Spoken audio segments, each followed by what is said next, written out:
Bonsoir, messieurs, dames.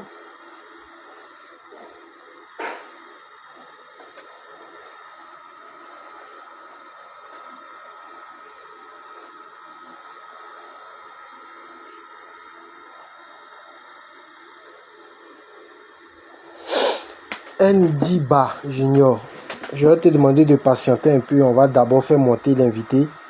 Voilà, et puis par la suite, on va pouvoir vous laisser monter pour pouvoir, j'ai dû lui poser des questions directement. Donc, je vois que nous sommes en train de nous connecter tout doucement. Bonsoir, messieurs, dames. Donc, merci encore de nous accueillir ce soir. Nous avons 1 heure à passer ensemble. Voilà.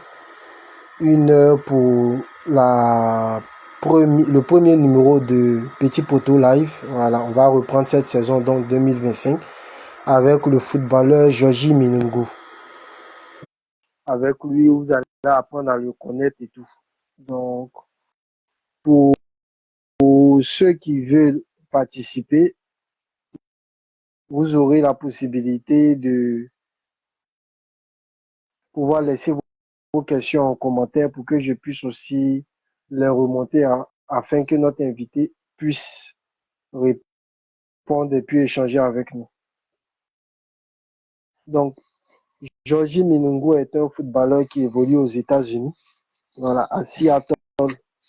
Donc, il est en MLS en première division. Là, il est déjà connecté, il va monter tout de suite dans le live et puis on va pouvoir véritablement démarrer après les échauffements.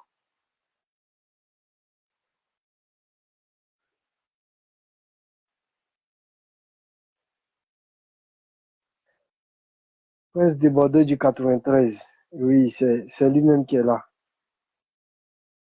Bon, c'est le, voilà. En tout cas, j'ai vu qu'il y a mes pros qui sont là. Voilà. On se connaît, j'ai pas besoin de les citer. Il y a un qui est là depuis le Maroc, il y a un qui est là depuis le plateau. Donc, je vais vous demander de patienter juste un peu, le temps que Georgie puisse établir la connexion, puisqu'il est déjà connecté, voilà, puisse valider sa requête et qu'on puisse débuter.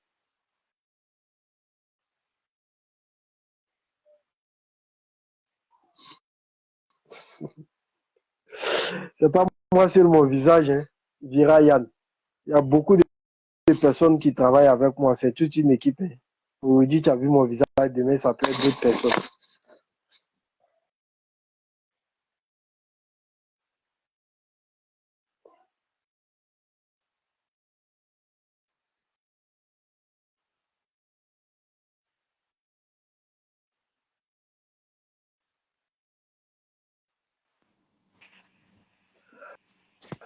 Bonsoir, monsieur Georgie. Bonsoir. Comment vous allez? Ouais, ça va bien. Par la grâce de Dieu, ça va. Et vous, ça va? Ouais. Oui, je vais bien. Donc, merci pour l'invitation. Mhm. Voilà. Ouais, Donc, ça me fait plaisir. je vais faire la présentation. Donc, ça sera l'échauffement et puis on va commencer directement le match. Ok. D'accord. Là, tu m'entends bien, hein? Ouais, je t'entends très bien. D'accord. OK. Donc, on débute la nouvelle saison de Petit Poteau Live pour l'année 2025 Mhm. et tu es le premier. Voilà. Donc, tu es le premier, tu seras pour le premier numéro. Donc, nous sommes avec le footballeur Georgie Minungu, qui évolue à Seattle en MLS aux États-Unis. Donc, Georgie, je vais te laisser déjà te présenter et puis on va échanger pendant 1 heure de temps. Voilà, tous les deux, j'aurai le temps de remonter les questions des différents abonnés qui vont vouloir poser les questions en commentaire. Et puis, à la fin, je dis dans les 5-10 dernières minutes, on va laisser quelques abonnés même monter pour pouvoir eux-mêmes poser les questions directement. Ça te va? Ouais, ça me va. OK. Donc, on va commencer par ta présentation. Euh, moi, c'est Georgie Minungu. Voilà, je suis d'origine ivoiro-burkinabé. Voilà, j'évolue au club de Seattle Sounders, un club de MLS. Voilà, euh, j'ai 22 ans. Cette année, en juillet, j'aurai 23 ans. Euh, ouais, je pense un peu tout, hein. D'accord, ok. Donc, déjà, Georgie, pourquoi est-ce que tu as accepté notre invitation? Ah, j'ai accepté votre invitation, c'est de la part de... Il y a mon manager qui m'a parlé de vous. Je connaissais déjà le Popato sportif. Voilà, depuis D'accord. longtemps, je connais. Quand tu grandis en Côte d'Ivoire, tout et tout et tout, tu connais déjà le Popato sportif. Voilà. Quand il m'a parlé, j'ai dit OK, pourquoi pas. Vu que j'avais un peu de temps libre là, j'ai dit OK, pourquoi pas. Et ouais, c'est pour ça. D'accord, ok. Donc, merci pour l'invitation. Tu lances j'ai dit cette saison-là, comme je l'avais dit précédemment. Maintenant, parle-nous un peu de ton parcours parce que j'ai dit, moi, le Parato, personnellement, ne te connais pas assez. Je pense que c'est pareil pour tous les Ivoiriens. Ouais, bon, mon parcours, je peux dire, moi, j'ai j'ai grandi en Côte d'Ivoire. Voilà, j'ai pas fait la SEC ou les autres grandes académies de Côte d'Ivoire, mais j'ai grandi dans l'académie de mon père. Et c'est là-bas que j'ai appris à jouer au foot, tout et tout et tout et tout et tout. L'académie s'appelle Copa FC. Avant, ça s'appelait Copa FC. Après, c'est Ok, devenu SIAF, tout et tout et tout et tout. Et c'est là-bas que j'ai grandi. Et c'est pas là que, à l'âge de 18 ans, j'ai signé en République tchèque. Et c'est après la République tchèque que j'ai été prêté ici à Seattle. Et quand j'étais prêté à Seattle, euh, j'ai fait une saison avec l'équipe réserve. Et après, j'ai été vendu à Seattle. Et quand je suis arrivé ici, c'était en 2022. Et j'ai fait 2023 et 2024, j'ai signé avec l'équipe première en pro. Et voilà, c'est un peu mon parcours. d'accord. Concernant l'académie, j'ai dit que tu as effectué en Côte d'Ivoire. L'académie est située où? L'académie est située à Agbon Gendarmerie, dans la caserne D'accord. d'Agbon, là. Ok, C'est là-bas que d'accord. voilà, l'équipe, c'était l'équipe de... le centre s'appelle SIAF, mais avant, c'était Copa FC. Voilà, c'était le centre de formation de Copa Barry. Après, bon, il a toujours son centre de formation après, mais c'est plus des petits. Mais avant, c'était des grands, tout et tout et tout et tout. Et Ok. voilà. Donc, actuellement, même SIAF est toujours, SIAF exerce toujours. Ouais, SIAF existe toujours et le président, c'est le président Atta Côte d'Ivoire. Je ne sais pas si vous connaissez Atta. Avec Belém, c'est eux qui gèrent le centre et ça se passe bien avec moi. Avec Côte Xavier, c'est eux qui gèrent le centre, donc ça se passe bien. D'accord. Est-ce que dans ce centre-là, il y a d'autres joueurs qui sont sortis professionnels comme toi? Euh, dans ce centre, oui, il y a d'autres joueurs. Il y a Jean-Yves qui est actuellement à Villarreal avec Ok, l'équipe réserve. Jean-Yves, il est un peu il est un peu plus jeune que moi. Il est à ok, Villarreal. Il y a, je pense que c'est Jean-Yves, hein. Jean-Yves, pour les autres, je sais pas, je sais plus trop pour les autres. Mais je pense Jean-Yves professionnel, lui. Bon, il n'est pas encore arrivé au d'accord. sein Donc, avec l'équipe réserve, mais il Mhm. va bientôt D'accord. arriver. Donc, tous ceux qui sont à Djamé, à Luansville, dans les environs, là, ils savent que maintenant, la bonne formation, c'est du côté de SIAF. Ouais, la bonne formation, c'est du côté de SIAF. Ça, tout le monde sait, tout le monde sait. Ouais. Mais bon, il y a aussi D'accord. d'autres clubs Euh, qui sont bien, mais SIAF, c'est la qualité aussi. d'accord, ok. On va dire dans notre commun, dans notre manière de réfléchir, quand on quitte la Côte d'Ivoire, on arrive en République tchèque, lorsqu'on a une option pour les États-Unis, je dis, dans la tête du commun, c'est Mhm. pas ce qui est le premier choix. Ouais, Comment est-ce que toi tu as accueilli ça? mais tu sais, en tant que footballeur, il y a ce qu'on appelle le choix de carrière. Oui, Il y a le oui. choix de carrière, voilà. J'ai signé en République tchèque. J'avais pas joué un seul match. J'avais rien joué. J'ai jamais eu de temps de jeu là-bas. J'ai rien eu. Et j'ai eu des problèmes de visa pour partir. C'était beaucoup compliqué. Voilà. Et en Ok. 2 ans, j'ai eu beaucoup de problèmes pour partir, pour aller jouer des trucs, tu vois. Donc, quand l'occasion de venir aux États-Unis m'est présentée, j'ai dit, ouais, pourquoi pas, c'est une bonne opportunité. C'est vrai, tu sais, tout le monde a son destin. Tout le monde n'est pas obligé de commencer aux États-Unis et en Europe pour percer. Voilà, moi, je me suis dit, OK, Oui, oui. c'est une bonne ligue. Voilà, c'est la MLS. C'est vrai, les gens ils négligent la MLS. Ils disent, non, la MLS, c'est pas fort, mais moi, je vais aller, je vais m'imposer là-bas et atteindre mes objectifs. Et voilà, il y a d'autres qui disaient, ouais, c'est fou. Parce qu'en ce temps-là, je me rappelle bien, il y avait Lille, il y avait Lille qui voulait me signer en ce temps-là. Voilà, quand j'ai signé, quand je suis venu à Seattle, il y avait Lille qui voulait me signer avec l'équipe réserve. Mais après, je pense le choix, c'était que Seattle, je venais, je jouais. Voilà, je venais, je jouais Ok. directement avec l'équipe réserve. C'était un contrat pro. Et il y a le choix de carrière, tu sais, il y a la famille aussi. C'est pas facile. Et voilà, j'ai réfléchi, moi, j'ai fait mon choix. Voilà, aujourd'hui, je regrette pas mon choix. Je dis, je regrette pas. Aujourd'hui, la MLS, c'est le deuxième championnat le plus regardé au monde. Il y a trop de talent ici. Aujourd'hui, c'est plus le championnat qu'il y avait il y a 3 4 ans. Aujourd'hui, la MLS, c'est grand. Et je suis arrivé avec l'équipe réserve, j'ai fait mon petit parcours, je suis venu, j'ai tout cartonné, j'ai montré que j'avais le niveau. J'ai fait les échelons, les dirigeants du club, ils ont vu.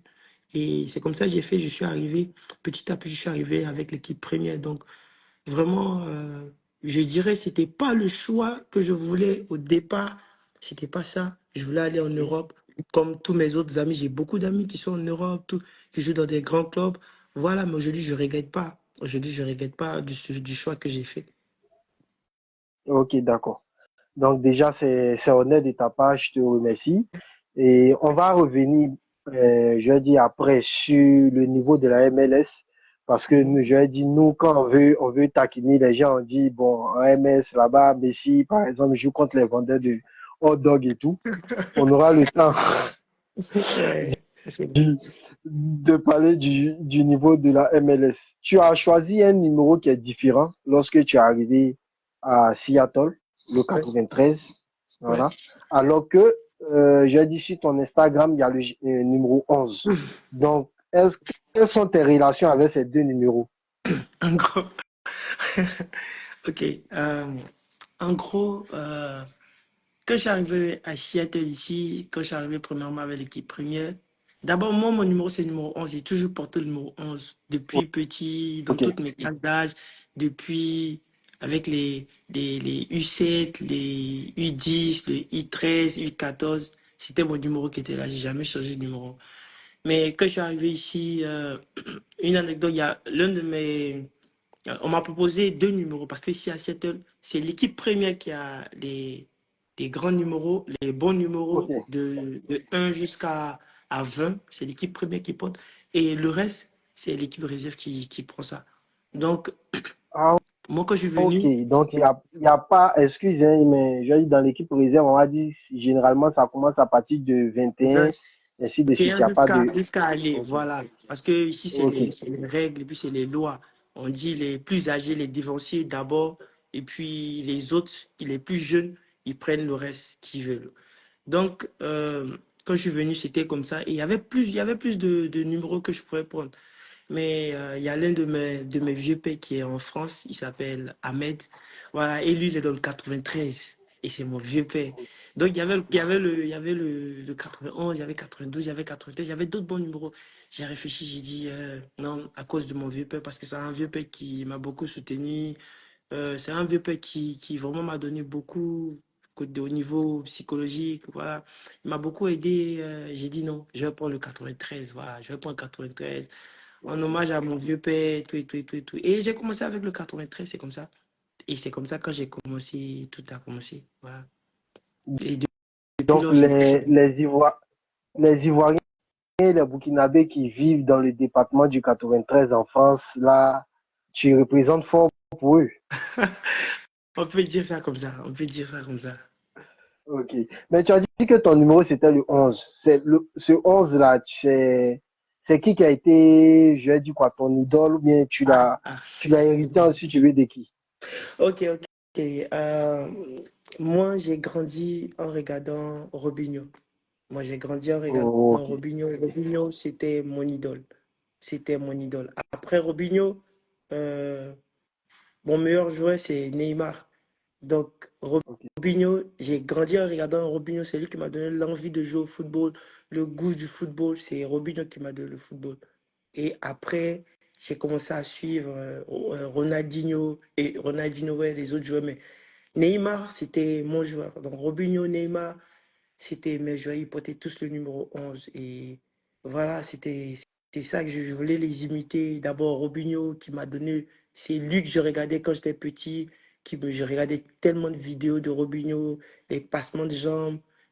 Aujourd'hui, c'est ma spécialité qui a fait qu'aujourd'hui, j'ai une marque de fabrique. C'est grâce à ce que je regardais. Donc, je voulais les copier, je voulais les imiter. Et après, j'ai commencé Neymar, quand il a commencé à Santos. Je le suivais beaucoup, je regardais tous ses highlights.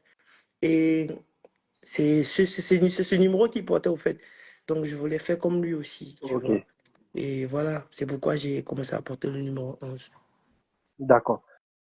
Pour ceux qui viennent d'arriver, nous sommes dans notre petit poteau live avec le footballeur Georges Minangou, donc Ivoiro Burkinabé qui évolue à Seattle en MLS, en première division aux États-Unis. Pour ceux qui veulent participer, ils peuvent déjà poser des questions pendant le live. Moi, je lis vos commentaires et puis je vais pouvoir lui poser vos questions que vous allez laisser en commentaire dans les dernières minutes parce qu'on en a pour une heure. Donc, avant 21h, je vais dire 20h50, on va faire monter ceux qui veulent aussi dans le live pour qu'ils puissent échanger directement avec Georgie. Donc, Georgie, là, j'ai fouillé un peu. J'ai vu que dans un podcast, tu as dit que quand tu es arrivé, la première des choses aux États-Unis qui t'a cogné, c'est le froid. Ouais. Est-ce que tu as même dit que tu es passé de 36 à -2 et que tu as voulu t'entraîner, on va dire, sans doubler, j'ai dit, les habits et tout? Est-ce que quand tu es arrivé, qu'est-ce que le froid t'a laissé comme souvenir? Maladie ou quoi? Non, mais en gros, tu vois, quand moi j'étais petit, j'avais des grands frères qui allaient en Europe, qui disaient, ah ouais, le froid, c'est quelque chose, le froid ici, ça tape, le froid, c'est dur, le froid, ça fait que... Il y avait des anecdotes qui disaient que, ouais, il y a d'autres grands frères qui avaient échoué à des essais parce que le froid, c'était trop, tout et tout, tout, tout. Et moi, quand on me disait ça, je disais non, c'est parce qu'il valait rien, tout et tout et tout, tout, tu vois. Donc moi, c'était du genre, moi avec mes amis, on disait non, si nous on arrive en Europe, s'il y a des essais, nous on va cartonner parce que nous, le froid ne va rien nous faire. Tu vois du genre comme on est gamé, tu vois. Donc, quand je suis arrivé, on m'a dit, ah, Seattle, il fait très froid à Seattle. C'est différent des autres villes des États-Unis. Et moi, j'ai dit non, ça Mhm. va, ça va.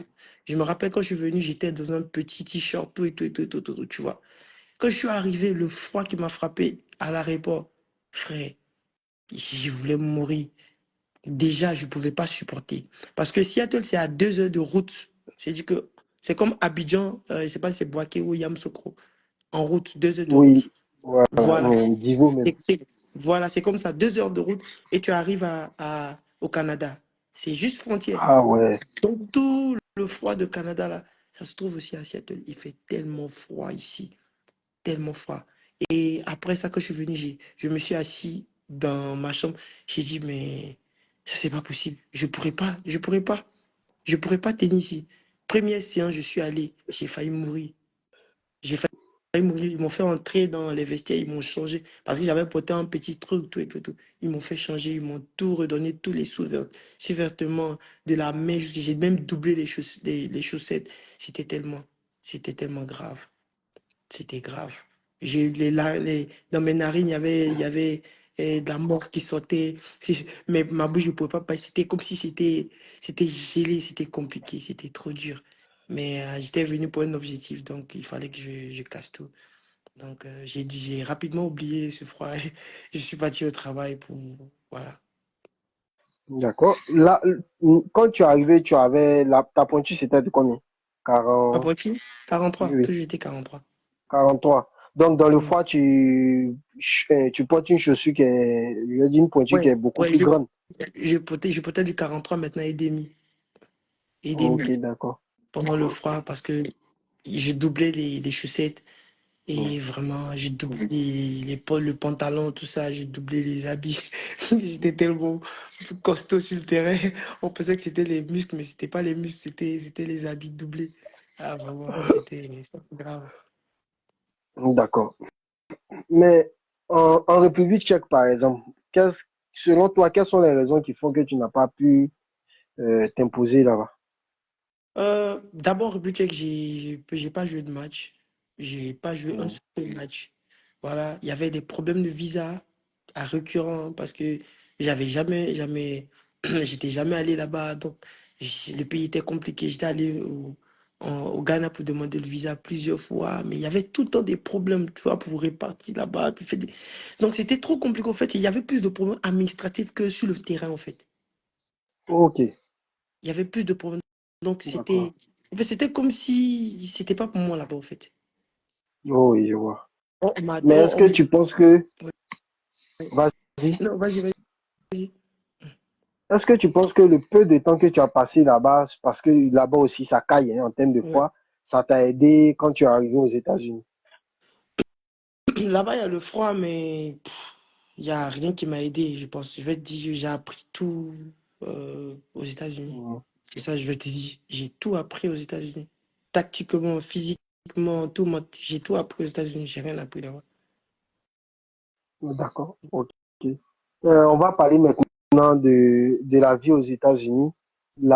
Ta vie même, j'ai dit, en termes d'intégration. On laisse le côté sportif. Mhm. Au plan culturel, nourriture et tout, toi, mais en tant que personne humaine.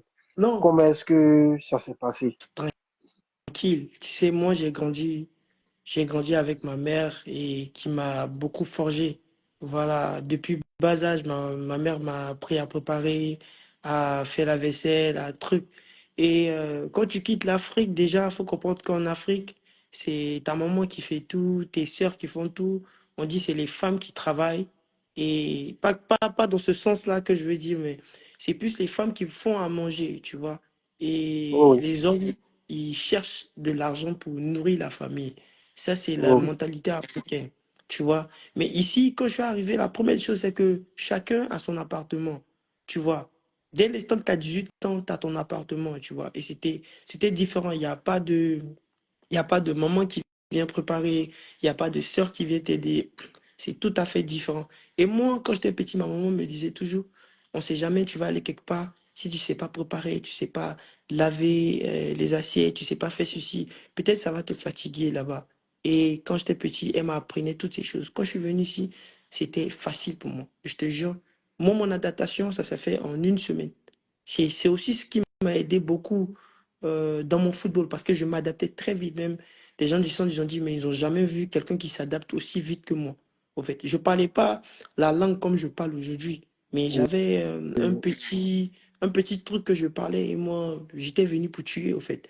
Moi, je n'étais pas venu pour m'amuser. Moi, j'ai dit, tout ce que je disais en anglais, je disais, je suis là pour gagner ma place. Le coach me disait, mais t'as même pas encore fait une séance. J'ai dit, je suis là pour gagner ma place. Tout le monde se moquait, tout le monde riait, mais au fait, moi, j'avais déjà une éducation au fait culturelle. Donc, dans la vie, ça allait, je préparais ma nourriture. Parce qu'aux États-Unis, ici, la nourriture, c'est très mauvaise. Quand je dis très mauvaise, les gens, ils mangent des hamburgers, pizza. Tu vois pourquoi les gens, ils sont gros, gros ici, grossissent. Oh La oui, nourriture, c'est, si tu fais pas très attention, tu vas aller ailleurs. Donc, ici, sur ton alimentation, il faut que ce soit très réglementé. Il faut préparer. Sinon, tu vas manger les fast-food, tu vas toujours commander. Et ça, c'est pas de la bonne alimentation. Surtout pour un joueur. C'est pas bon. Voilà. Et moi, je venais, je préparais ma nourriture. Voilà, je mangeais aussi souvent mon garba bien. Parce que j'avais envoyé mes boules à checker. Je tabassais mon garba très bien avec. J'ai trouvé un endroit où je pouvais avoir du bon poisson thon là. J'ai acheté, je faisais mon garba ok. bien. Je mangeais équilibré. J'ai demandé aussi pourquoi parce que quand tu quittes en Afrique, tu ne connais pas l'alimentation en fait d'un footballeur. Oui, oui. J'ai vu un nutritionniste ici qui m'a expliqué quelle est l'alimentation. Et j'ai commencé à utiliser non plus l'huile. Avant, j'utilisais n'importe quelle huile. Maintenant, j'utilise l'huile d'olive. Mhm. Les huiles qui ne qui sont pas qui te donne pas trop de graisse, tu vois. J'ai commencé à diminuer Ok, beaucoup de choses et c'est comme ça que je me suis adapté. Et dans ma vie d'ici, parfait. Je m'intègre tranquillement, j'ai vu ma vie, je suis quelqu'un de positif de nature, toujours souriant, donc ma vie, ça, moi, ça va. Il y a jamais eu de problème ici. d'accord. Donc, en termes de nourriture aujourd'hui, là, ouais, tu es un cordon bleu dans quoi? Violet, là, casse-moi. Bon, je sais préparer toutes les sauces. Bon, pas européennes, hein. Moi, c'est africain. Moi, je mange africain. Je suis pas dans le comportement des blancs. Je mange africain. Même si je sais faire beaucoup de plats européens, mais c'est plus africain.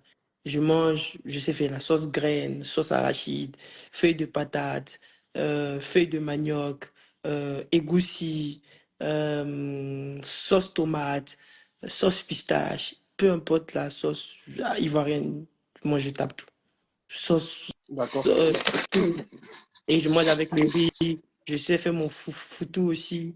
J'ai trouvé une manière de faire mon foutou. Je sais faire tous mes trucs, au fait. Mais je connais à quel moment il faut manger, à quel moment il faut pas manger. Le plus souvent, ce que je mange, quand je suis en championnat, je mange du riz avec la sauce tomate ou bien des pâtes, plus de pâtes, beaucoup de pâtes, parce que c'est ça qu'il faut beaucoup manger. Des pâtes avec des œufs, avec des trucs, c'est ça que je mange.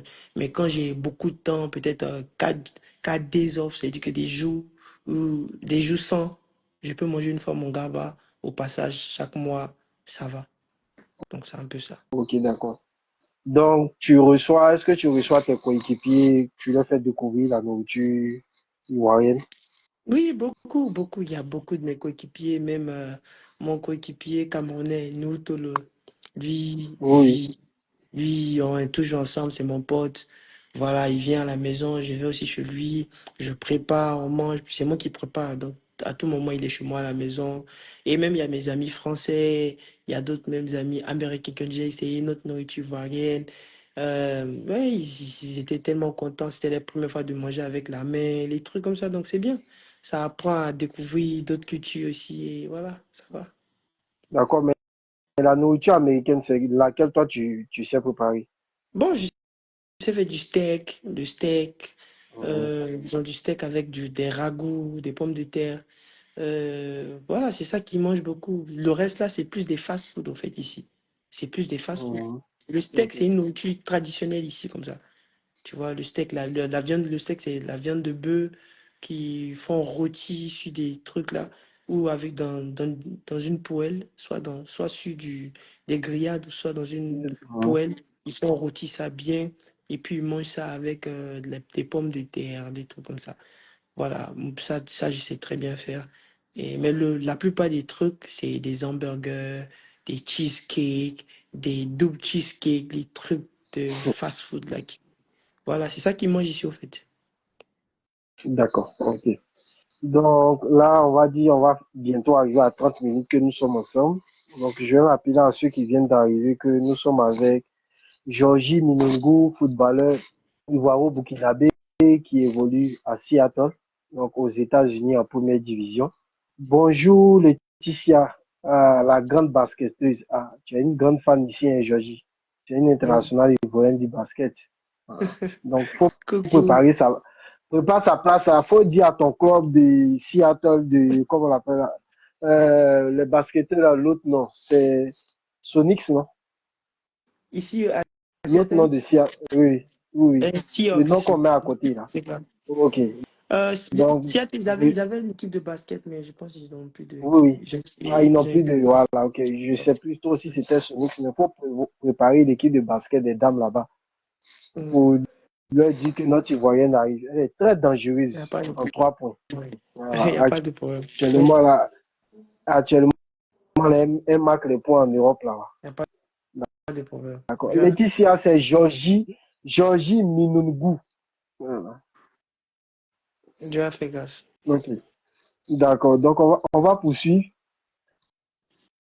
Parle-nous de la préparation d'avant-saison, parce qu'actuellement, vous êtes en préparation. Vous êtes où? Comment est-ce que ça se passe? Actuellement, nous sommes en Espagne. Voilà, c'est une très belle ville. L'Espagne, c'est magnifique. C'est un pays vraiment.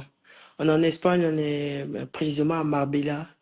Voilà. Ok, Voilà, Marbella, c'est vraiment du top, top, top. C'est très beau.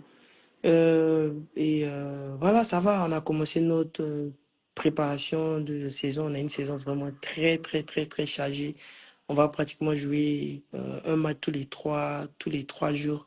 Ça sera vraiment du lourd cette année, vu qu'on a beaucoup, beaucoup de championnats. On a la Champions League américaine, on a la Coupe du Monde des clubs, on a beaucoup de choses qu'on doit jouer. Donc, on a joué notre premier match amical, on a gagné. C'était comme une équipe de première division Hongrie, une équipe européenne. On les a ok, battus 2-0. Ouais. Ils sont premiers, je pense, du championnat. On les a battus 2-0. C'était bien, tout et tout et tout et tout. Je pense la semaine prochaine, à partir de vendredi, on a un nouveau match aussi. On va jouer contre une équipe danoise. Et la semaine prochaine, on a un match contre Amarby. Je pense le 5. ok, Le oui. 5, ça sera un Mhm. bon match aussi de test ici. Donc, c'est un peu ça. La préparation se passe très, très, très bien ici en Espagne. Ok. Ça se passe, tu aimes bien Mabila parce que Mabila, bon, en tout cas, personnellement, je vois la ville en vidéo seulement quand les joueurs vont soit pour la préparation, soit pour vivre les vacances. Ouais, ouais. Et je pense ici, c'est plus pour les vacances, tu vois. C'est les vacances, c'est tellement beau. C'est la plage partout, tout et tout et tout. Mais ils ont aussi on les reconnaît aussi pour la qualité de leur centre d'entraînement. Marbella Center, Oui, c'est l'un des plus grands centres d'entraînement dans le monde. Ici, il y a des clubs comme Dortmund. La dernière fois, mais j'ai vu, oui. il y avait Toronto FC, je sais pas. Tori- Torino, ouais. euh, Torino qui Torino était là. Il y d'Italie. avait Ok, Insigne qui était en bas ici. Il y a beaucoup de clubs qui viennent ici, Dortmund, tout ça, tout ça. Il y a des grands clubs qui viennent, qui font les préparations ici parce que le cadre, c'est bien. Et voilà, le soleil, tout et tout et tout. d'accord. Dans quelques années, ils vont venir faire la préparation en Côte d'Ivoire. On, on- Espérons on va aussi. avoir les standards. Espérons qu'ils pourront supporter la chaleur parce que vraiment, ça va les cogner. On aura les standards pour Ouais, ça. Dieu Donc, fera la grâce. préparation, depuis que tu es là-bas, chaque année, vous partez à Mabila ou bien ça change d'endroit, mais c'est toujours dans le même style. Bon, je pense que ça change d'endroit, en fait. Tu vois, les équipes, ils font en fonction de leur budget. Voilà, nous, notre équipe, c'est parce qu'ils ont les moyens de leur politique qu'ils envoient tout le monde à Marbella.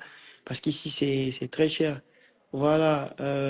Mais je pense ils décident chaque fin d'année là où est-ce qu'ils vont aller. Je pense que ça fait 3 années successives qu'on est venu à Marbella. Ça se passe bien, pas, au fait. C'est parce que quand on quitte à Marbella, il y a des bons résultats que l'équipe veut toujours continuer à Oui. venir à Marbella. Donc je pense peut-être cette année, ça sera la dernière année à Marbella. Peut-être on va aller au Portugal ou quelque part d'autre. Voilà, si je suis toujours là aussi, c'est ça. Euh, Mais chaque année, c'est comme ça. On trouve un site et le club trouve, et si ça les arrange, s'ils pensent que les jeux vont bien se développer dans l'endroit, directement, ils n'hésitent pas. ok. Tu as dit que vous allez jouer la Ligue des champions américaine, donc la Coupe continentale. Mhm. Comment on appelle ça? L'année dernière, vous avez fini quel? L'année dernière, on a fini troisième du championnat et on a perdu en finale de la conférence. Playoff. Ouais, Ah, ok, en finale de conférence. ouais. D'accord. Tu sais Finale de qu'il y conférence. a, il y a une Ivoirienne maintenant qui joue là-bas, en MLS. Une Ivoirienne ou un Oui, oui. Ivoirien Une Ivoirienne. qui joue en division féminine. Oui, en MLS. À Washington Spirit, Ah, je ne maîtrise le club pas de trop la Magic Johnson. division. Je ne maîtrise pas trop la division féminine. Faut pas, je vais te mentir. Ah, ok. Mais si un jour je Elle, peux prendre des renseignements aussi pour savoir, sinon je ne oui, oui. maîtrise même pas la La- division féminine. Mais ok, je pense que c'est une très d'accord. grande division. Aux États-Unis, c'est l'une des Oui, plus oui. grandes divisions de football féminin. La- la- L'année dernière, elles ont perdu en finale de conférence même contre l'équipe de Mata. Ah ouais. Mm. Elle est arrivée en janvier. On va dire que c'est quand même, bon, c'est l'une des meilleures joueuses en tout cas de la Côte d'Ivoire. Après, je vais t'envoyer son Instagram. Ok, pas de problème. Donc, tu disais que il y a si tu restes encore l'année prochaine. Donc, tu as envie de découvrir une autre équipe ou bien un autre pays. Non, pour le moment, je suis d'abord bien ici, tu vois, pas forcément, mais au football, ça va vite. Tu sais très bien plus que moi, Oui, le très football, vite, ça va très très vite. vite même. Voilà, un seul match, une seule saison, ça peut changer ta carrière.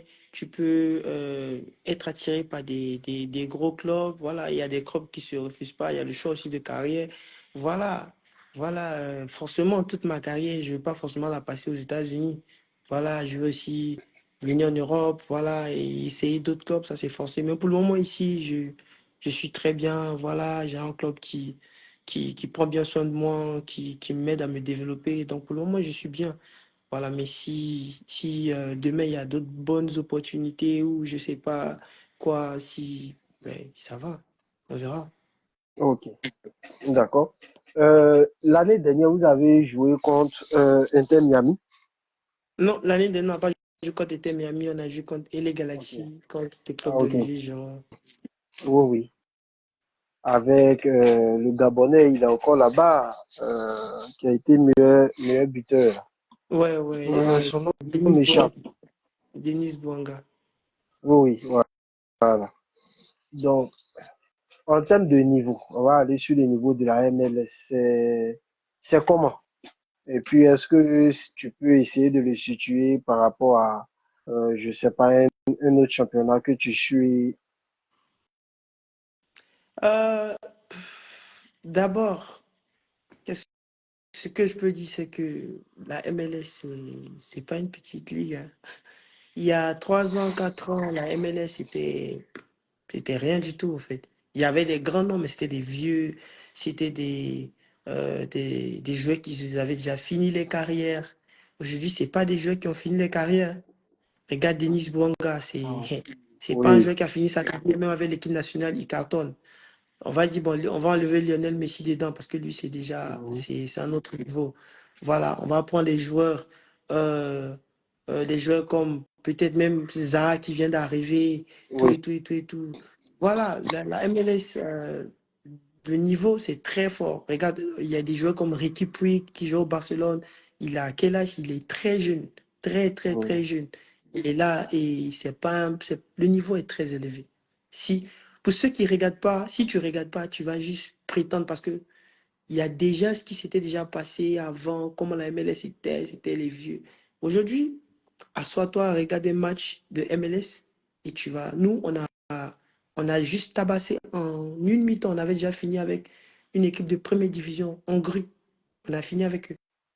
L'année passée, on a attrapé ici à Marbella une équipe de, euh, une équipe de première division norvégienne. On les a mis très mal. mhm, On a pris une équipe danoise. Ça s'est très mal passé pour eux aussi. Ils ont pris trois facilement. Les gens surestiment la MLS. Mais si tu vas sur le net ou partout, tu verras que la MLS, c'est le deuxième championnat au monde le plus regardé. C'est le deuxième ok, championnat après la Première Ligue. La MLS, l'année 2024, c'est le deuxième championnat au monde le plus suivi. ok. C'est beaucoup de Ah, choses. Et beaucoup de bons joueurs, quand tu quittes ici, c'est directement dans des grands clubs en Europe.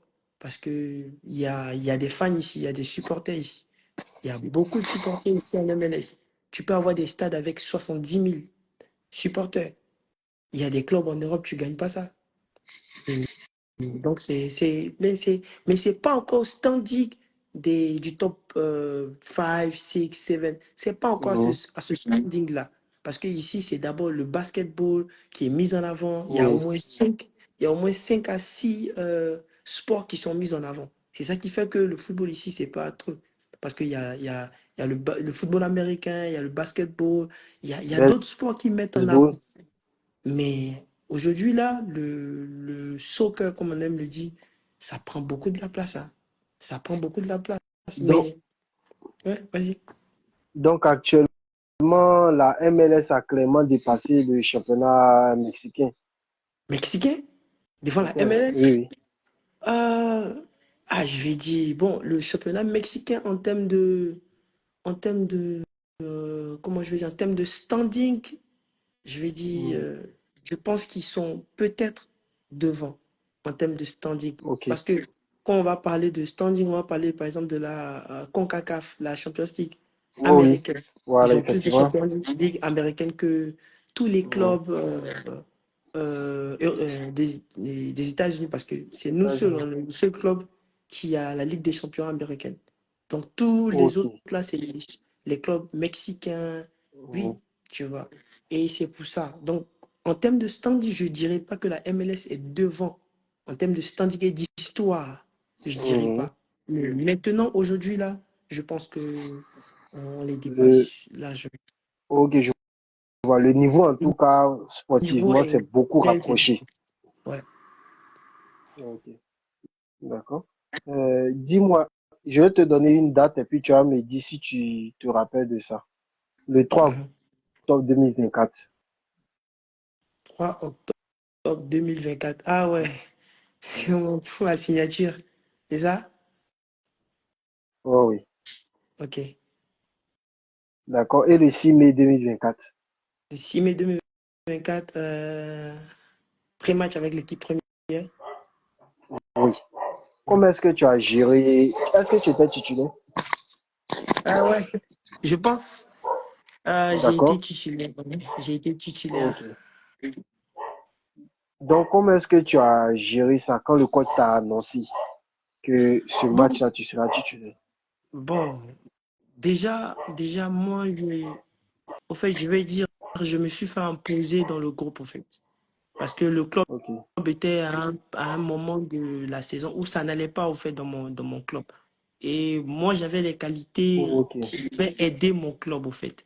Et j'étais là, je me disais, mais attends, mais pourquoi on me met pas? Parce que moi, je sais que je pouvais faire quelque chose. Donc, ça veut dire, déjà, moi, j'étais pas du genre euh, à attendre mon tour qu'on me mette, au fait. Moi, j'étais déjà prêt, au fait. Je disais, mais on me met parce que je suis prêt, au fait. Donc, c'est différent. Quand quelqu'un, il est là patiemment, il attend, et puis ça le surprend.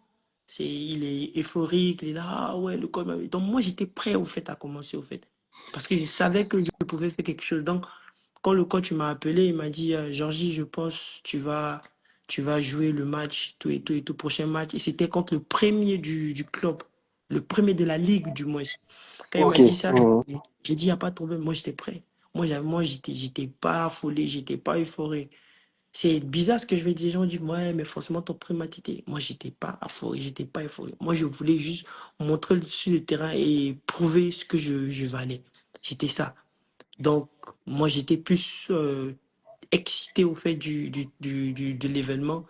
Voilà, j'étais plus affolé quand je venais au début en MLA et à Seattle, quand je ne connaissais pas encore les trucs. Là, mais quand on m'a donné ma chance là, moi, c'était à la vie, à la mort, soit je prends, soit je laisse. Donc, c'était ça. Donc, moi, quand je suis rentré, j'ai joué 90 minutes ce jour-là. J'ai fait ma meilleure performance et je suis sorti. C'est tout. Le coach, il était fier. Il a dit, ouais, on a besoin de jouer comme Ok. ça. Le match suivant, il m'a fait Tu jouer. as dit que, ok. Tu as dit que tu avais de très bonnes relations avec le Camerounais Tolol. Est-ce que lorsqu'il a fini la CAN en Côte d'Ivoire, qu'il est rentré, vous avez échangé? Et bien sûr, c'est mon coéquipier. Donc, on se voit tous les jours à l'entraînement, on parle tout le temps, on se fait des blagues, il est tout le temps chez moi. Donc, on a parlé. Il disait, ouais, c'était bien en Côte d'Ivoire, tout et tout et tout et tout. Ils étaient dans une bonne ambiance, dans l'hôtel où ils étaient, tout que les Ivoiriens sont beaucoup hospitaliers. En tout cas, il a parlé en bien de la Côte d'Ivoire. En tout cas, c'était bien. Il a vraiment kiffé. Il a vraiment kiffé. Il a dit, il a joué plusieurs matchs dans plusieurs pays, mais c'était quelque chose en Côte d'Ivoire, tout et tout et tout. Je pense qu'il a Ok. aimé. Hein. Ok. Est-ce que ça t'a donné envie de cocher pour la CAN 2025 comme objectif d'y participer? Bien sûr, bien sûr, bien sûr. Je peux dire, c'est l'une de mes objectifs. C'est c'est l'un de mes objectifs, du moins. Euh, Jouer à la CAN, c'est un rêve. Tout le monde veut jouer à la CAN. Tout le monde veut jouer à la CAN, c'est un rêve. Voilà, j'ai marqué ça dans mes objectifs pour cette année et j'espère pouvoir les atteindre aussi. Ok, d'accord. Pour les Ivoiriens qui viennent d'arriver en MLS, Wilfried Zaha, Jonathan Blamba, est-ce que tu as, non, je vais pas dire un conseil d'ancien, mais est-ce que tu as un message pour qu'ils puissent, j'ai dit quand même s'apprêter pour des gens qui ont fait toute leur carrière en Europe, donc sachant que c'est pas la même manière, la même éthique de travail, je dis en Europe et puis aux États-Unis. Parce que chez vous, Laisse- par exemple, je sais que vous faites beaucoup de voyages et tout. Ouais, ouais, ouais. Je dirais qu'ils seront surpris, en fait. Parce qu'ils ne s'attendront pas au niveau de la ligue. Ils se diront, c'est la MLS, tranquille, ouais, on vient pour chiller, mais ça ne chill pas ici, en fait. Le truc avec les États-Unis, c'est qu'on forme les athlètes, en fait. On ne forme pas les footballeurs. On forme les athlètes. Ça travaille très dur. Je vais dire quelque chose, peut-être les gens vont trouver que j'abuse, mais en termes d'athlétisme, des joueurs les plus rapides, Mhm. des joueurs les plus prêts, préparés physiquement, la MLS, il n'y a pas. Il n'y a pas. Ok, Il y a, dans le monde du football, là, les meilleurs préparateurs physiques, ils quittent ici en MLS. C'est c'est- c'est les meilleurs ici aux États-Unis. Les États-Unis, c'est les meilleurs. Donc, je pense qu'ils seront surpris de beaucoup de choses, mais ça va aller. C'est des pros, hein. C'est des pros, pros, pros. Donc, ça sera bien pour eux. C'est facile. ok. Donc, en tout cas, l'une des choses qu'ils doivent retenir, ils auront des athlètes sur le terrain, donc ils vont devoir répéter les efforts. Ça, c'est sûr. Ça court beaucoup ici. Beaucoup, ça court. Ok. Est-ce que, Georgie, depuis, j'ai dit Seattle, tu arrives à suivre quand même le football local? Football local, oui, j'ai beaucoup de mes Oui. amis qui jouent euh, avec Mosu FC, il y a mes amis qui jouent, il y a des amis qui jouent avec Mouna FC, même à la SEC, j'ai tellement d'amis partout, donc je suis de temps en temps ouais, avec des applications, là, je suis un peu pour continuer de suivre les matchs, tout et tout et tout et tout. Souvent, je regarde sur des applications sportives pour voir un peu le score, tout et tout et tout. Voilà, parce que c'est un peu compliqué. Parfois, avec l'heure, quand on est aux États-Unis, il y a Mhm. plus de 9 différences, donc c'est compliqué. Mais je suis quand même, je suis. D'accord, ok. Est-ce que, je dis, avec toutes ces années aux États-Unis, là, tu penses qu'il y a des astuces, par exemple, que tu peux donner pour permettre surtout aux joueurs même, avec les moyens qu'ils ont eux-mêmes de pouvoir, je dis, travailler de manière plus professionnelle? Euh, Genre les joueurs en général. Oui, oui, surtout les joueurs même. Même Ok, moi, tout ce que s'ils je n'ont peux pas dire. les mêmes accessoires. Mhm. Ok, je vois ce que tu veux dire. Euh, Faut pas, on va se mentir. Moi, j'ai grandi à Abidjan. Mon quartier, c'est deux plateaux. Tu connais bien deux plateaux. J'ai Mhm. grandi dans un quartier des Nouchi, comme on aime le dire. Mon quartier s'appelait Colombie. Voilà. Donc, si Ok, tu fais la référence, tu connais un peu c'est quoi le quartier. Voilà. oui, C'était pas facile pour moi. Je me suis démerdé pour arriver là où j'étais. Personne ne va venir faire à ta place. C'est toi qui dois te lever. Je marchais de là-bas, venir jusqu'à l'entraînement. Bon, je finissais l'entraînement, je marchais, je partais à la maison. Si tu ne veux pas travailler, tu ne vas pas travailler. Moi, j'ai un slogan dans ma tête. Même si tu vas sur mon compte, tu vas voir, je l'ai écrit en truc. Only sky is the limit. Seul le ciel est la limite. Il n'y a rien qui sur la terre qui peut m'empêcher de ne pas atteindre mes objectifs. Qu'il n'y ait pas de matériel, qu'il n'y ait pas de quoi. Moi, je continue toujours de travailler, je continue de me donner les chances. Voilà. Et rien ne pourra m'empêcher. Rien ne pourra. C'est le ciel seulement qui est ma limite. Donc, si eux, vraiment, ils veulent atteindre le niveau, ils veulent vraiment atteindre, ils doivent avoir, comme on dit ici aux États-Unis, un mindset. Ils doivent être programmés dans la tête. Moi, je veux réussir, moi, je vais faire ça. Qu'il n'y ait pas de ballon, qu'il n'y ait pas de cône, qu'il n'y ait pas de matériel, que le terrain ne soit pas bon. Nous, on a commencé sur les terrains très mauvais, très mauvais. J'ai joué un quart de ma vie sur les terrains mauvais, mauvais, mauvais. Ce n'est pas des excuses pour ne pas réussir. Tu peux réussir. Même s'il n'y a pas de terrain, tu peux réussir. Moi, je m'entraînais derrière des bâtiments. Derrière, il y avait un bâtiment dans notre quartier, parce que j'étais au paillé avec mon père, cité paillé avec mon papa. mhm. Derrière le bâtiment, il y avait un petit gazon. un petit gazon de 8 mètres. Et c'est là-bas que je m'entraînais chaque matin. Tout le monde au quartier, quand tu vas, parce que moi au quartier, on m'appelait Cassano. Tu vas au quartier, tu dis Cassano, ils vont t'expliquer mon histoire. Je m'entraînais tous les jours avec mes petits frères là-bas. Il n'y avait pas de matériel, on avait seulement que 2 ballons.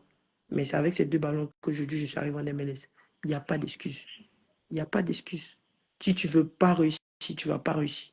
Si tu veux réussir, tu vas te donner les moyens, tu vas travailler, tu vas arriver. Donc c'est tout. Je veux que tu puisses revenir sur l'épisode où tu parlais de la nourriture. Pourquoi est-ce que pour toi, c'est important que les joueurs puissent bien se nourrir? Je vais insister sur tous ceux qui sont au plan local. Parce Ouais, que euh, ils n'ont pas, j'ai dit, ils n'ont pas l'opportunité, comme on pourra dire à ton niveau, si tu veux, d'avoir la bonne huile et tout. Mais ouais. néanmoins, avec ce qui est là actuellement, là, pourquoi est-ce que c'est important pour eux de bien se nourrir aux bonnes heures par rapport à leur carrière? Ouais, ce que je veux dire, c'est que dans le football, il y a ce qu'on appelle la consistency, c'est la constance. La constance, au fait. Par exemple, cette année, on va jouer chaque 3 jours, on joue un match. Donc, Mm. il y a ce qu'on appelle la répétition des efforts. Ton corps, il va répéter plusieurs efforts. C'est-à-dire, si toi, tu es un titulaire indiscutable, tu vas jouer des 90 minutes à répétition. Ça te demande beaucoup de choses. Ça demande des protéines, de la nourriture, la viande, ça demande beaucoup de choses de ton corps. Et ça te demande de la récupération. Et il y a des nourritures qui te permettent même de récupérer, au fait. Tu vois. Mais on ne sait pas. Et il y a des heures où il faut manger pour que les aliments qui sont dans ton corps puissent digérer et que tu puisses être prêt pour le match. Moi, par exemple, quand j'étais au pays, je ne connaissais pas tout ça. Nous, on pouvait manger 2 heures avant le match, on pouvait manger un bon gaba, on frappe, on dit un effort. Mais au fait, c'est pas ça. Au fait, est-ce que quand aujourd'hui tu manges 2 heures avant le match, tu manges un gaba, tu vas jouer le match, est-ce que demain encore, ou bien dans 3 jours, s'il y a un match encore, parce qu'à Abidjan, on jouait chaque samedi, dimanche, on finit de jouer le match, c'est Mm. terminé, c'est jusqu'en l'autre samedi. Mais au haut niveau, c'est tous les jours. Et tu risques de perdre ta place si tu as une mauvaise alimentation. Ça, c'est sûr. Parce que ça va se voir sur le terrain. L'entraînement est tellement dur. Moi, avant, je pensais que l'entraînement à Abidjan, c'était dur. Donc, on se disait, non, si on arrive en Europe, nous, on s'entraîne difficilement que ceux qui sont en Europe. C'est faux, archi faux. Ceux de l'Europe, les professionnels, ils s'entraînent. Ils s'entraînent tellement dur. Je te dis tellement dur que tu n'as pas idée. Tu n'as pas idée. On s'entraîne à l'entraînement. Après l'entraînement, on a des séances nous-mêmes qu'on le fait. Le haut niveau, c'est beaucoup de choses. Donc, si tu n'as pas une bonne alimentation, de un, tu ne vas jamais atteindre le niveau que tu veux. Aujourd'hui, je prends les Karim Benzema. Ce qui a fait qu'il a pu continuer sa carrière, marquer des buts, tout, tout, tout. C'est parce qu'il a loué des gens pour le suivre au niveau de la nourriture, tout et tout et tout et tout. Donc, si tu n'es pas bien alimenté, si tu ne manges pas à des heures, tout et tout, et même moi, aujourd'hui, il y a des efforts que je dois faire encore sur beaucoup de choses. Parce que au haut niveau, c'est ton alimentation qui t'emmène très haut, très, très haut. D'accord, ok. Donc là, on est proche de la fin. On a un invité qui demande à monter. Je vais le faire monter. Ah, il vient de bouger. Juste un joli. Et, c'était de quel? Jospin Kaboué. Envoie ta demande, s'il te plaît. Nous sommes dans les 10 dernières minutes. On va pouvoir finir avec ceux qui veulent monter pour pouvoir poser directement les questions. Donc, je rappelle à ceux qui viennent de nous trouver que nous sommes avec Georgie Mingu, donc footballeur qui évolue en MLS aux États-Unis, à Seattle. Alors, il est en première division. C'est le premier numéro de la saison 2025 de, du live de Petit Photo. Donc, en attendant que je dis notre abonné se, puisse lancer sa demande, Georgie, je voudrais savoir, tu affiches beaucoup, comment est-ce que j'ai dit, ta relation avec le Seigneur. Pourquoi est-ce que pour toi tu le fais? Voilà.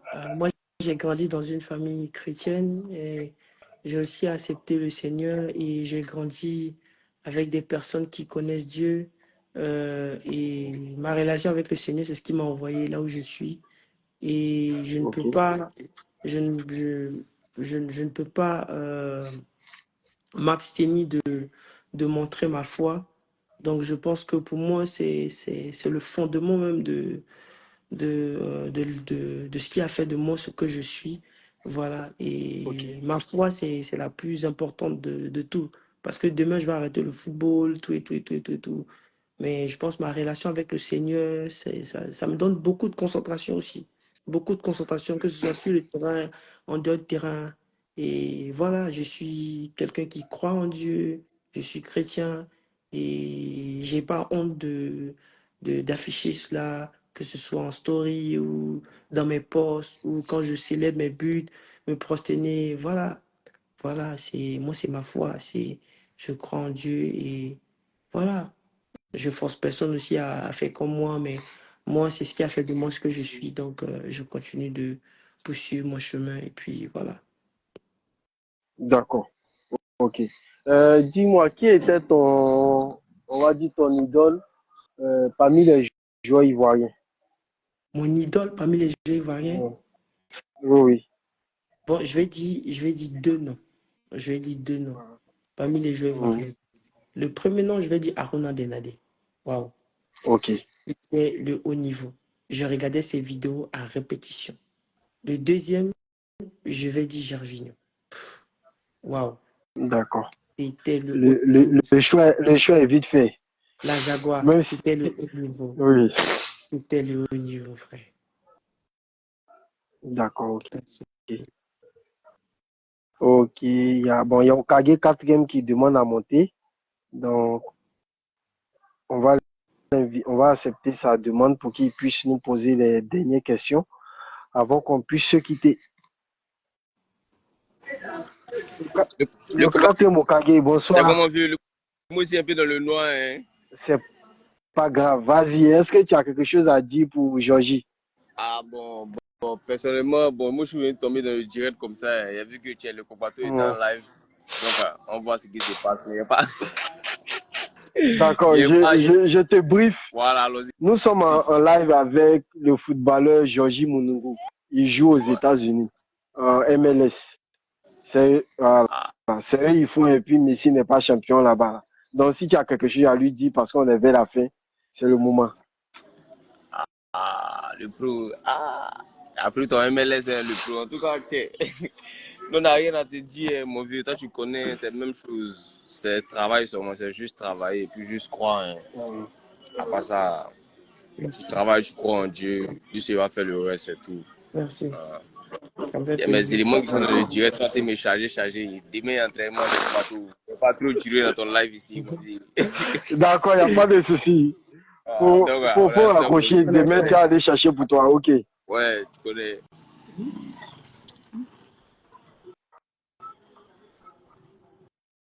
D'accord, Georgie. Donc, on tire vers la fin de notre direct. Est-ce que, je dis, c'est un moment que tu as aimé? Ouais, c'est vraiment un bon moment, voilà. Et vraiment, merci de m'avoir donné, comment je vais dire, ce portail pour pouvoir voilà, m'exprimer et vraiment, j'ai vraiment kiffé. Ça me fait revenir sur des aspects de ma carrière que j'avais un peu oublié aussi. C'est toujours bon de se rappeler des vieux souvenirs du passé, voilà, comment on se démerdait pour aller à l'entraînement, les trucs comme ça, comment on a bagarré pour arriver au niveau où on est. Parce que c'est ces choses-là qui vont continuer toujours à nous faire avancer. Et vraiment, je suis content de cette émission et vraiment que j'espère que je pourrai participer aussi à d'autres émissions comme ça encore. Ça Il me n'y a fera pas de vraiment plaisir. souci. D'accord. Quand tu seras à Abidjan pendant les vacances, là, on va forcément, on s'est loupé là dernièrement. Quand tu seras là, on va forcément se voir pour, je dis, un entretien physique face caméra et tout. Ouais, il n'y Est-ce a que même pas de problème. Ça tu va vraiment beaucoup as, plaisir. ok. Est-ce que tu as un dernier mot pour des gens à Abidjan en particulier ou bien quelque part? À Abidjan, si j'ai un mot à dire, c'est forcément ma maman. Voilà, que j'aime beaucoup. C'est ma première femme, donc c'est elle que je peux dire un mot. Je t'aime, maman. Et Voilà, salut tous mes vieux pères du quartier. Salut aussi mon centre de formation, mes amis, mes parents, mes connaissances, tout le monde. Voilà. Et ce que je peux dire encore, c'est que à tous les footballeurs, ceux qui nous ont suivis, même ceux qui ne nous ont pas suivis, c'est de continuer toujours de travailler. Voilà, comme mon slogan, comme je te l'ai dit, c'est Only sky is the limit. Voilà, seul le ciel est la limite. Donc, il faut se fixer des objectifs qui dépassent même ton entendement. Et ces objectifs-là, peut-être qu'aujourd'hui, tu crois que tu ne vas pas les atteindre. Mais demain, ces rêves-là, ça sera que réalité. Voilà. Moi, je ne m'attendais pas à être ici, je ne m'attendais pas à être avec des très grands joueurs de renommée internationale, voilà, jouer avec des joueurs qui te font perdre la tête. Et aujourd'hui, je suis là, même je lutte la place avec eux. Il y a des moments où je suis titulaire, ils sont sur le banc. Et je bénis le Seigneur pour cela. Et voilà, c'est des objectifs que je me suis fixé. Et je dirais toujours, fixez-vous des objectifs qui dépassent votre entendement. Voilà, et battez-vous pour atteindre ces objectifs. Et c'est ça qui fera de vous la meilleure version de vous-même. Donc, c'est un peu ça. D'accord, ok. Ouais. Donc, le grand Gonazobi, merci pour le message. Pour nous deux là, on peut pas dire ici. Tu connais déjà, c'est la famille. Donc, merci en tout cas à tous nos abonnés pour ce premier numéro de Petit Poteau Live. Donc, on a eu 1 heure d'échange avec Georgie Munungu. Donc, je vous invite à le suivre, en tout cas son actualité sur son compte Instagram, Georgie Munungu. Vous allez voir tout ce qu'il fait comme merveille aux États-Unis en MLS. Voilà, il joue à Seattle. On vous demandait de veiller maintenant pour regarder ces matchs. Voilà, c'est pas grave. C'est pas Voilà. facile, hein, c'est Et compliqué. pour le deuxième numéro, on va enchaîner. Ça sera mardi prochain avec Beugre Edgar, voilà, l'ancien attaquant de Dembélé qui est aujourd'hui à Bordeaux. Donc, il doit pouvoir confiner, mais normalement, ce mardi, dans 2 jours, on va pouvoir faire le deuxième numéro avec lui. Et puis, dans la même semaine, on va faire un troisième numéro avec un tennisman pour pouvoir changer et tout. Voilà. Donc, Georgie, merci bien. Voilà, Merci, on va mon te vieux. laisser aller te reposer. Il n'y a Et pas de problème, mon vieux. puis, bonne préparation. Merci, mon vieux. Merci. D'accord. On est ensemble, OK. famille. OK.